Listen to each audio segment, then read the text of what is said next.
Hi, my name is Tia Nelson. I'm the chair for the Close the Door Committee and the R Word Committee for Self-Advocates Becoming Empowered.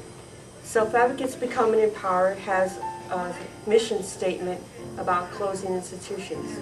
We believe that all institutions should be closed, both private and public, and that all people should be in the community regardless of the severity of their disability and with the supports that they need.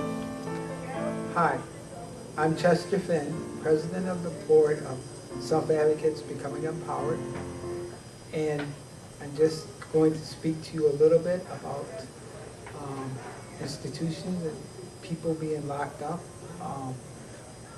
We believe that people should have an opportunity and have their own lives in the community and have a right to some of the things that we have out in the community, because this country and our Constitution guarantees that freedom, and that people should not be afraid to be out in the community, and they should have a right to that. And the Supreme Court guaranteed through Olmstead that people were supposed to be supported in their community and not to be locked up. So the Justice Department and other people that are not going by this law should be told that they're violating people's rights. And I hope that people will listen to us about supporting people in the community. My name is James Patrick McNamara, Washington State, self-advocate of Washington. I used to live in an institution, a Rainier State School. I was there for about 8 to 9 years. I was treated real bad when I lived in the school.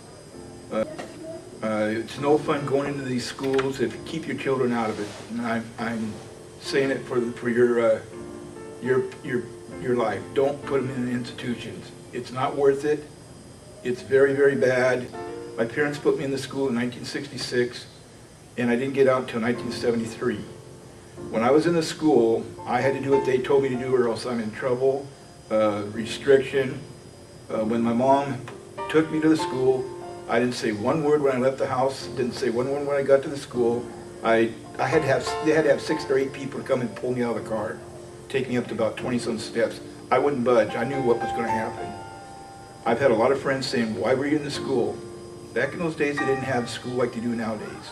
You didn't have one-on-one. That's what I needed. But when you live in a school like that, and you don't do what they tell you, you're in trouble. There was even a couple people that died in the school when I was living there because of the way they treated us. It's just like you're in a prison is what I called it.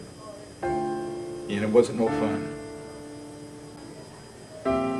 I've lived with a lot of people, about 80 residents, and you're just like, it's just like a prison.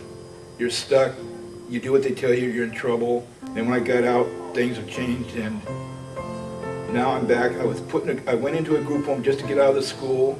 When I got out of the group home, I worked 30 years in the shipyard. Thank you for listening, and I'll help you anytime I can. Thank you.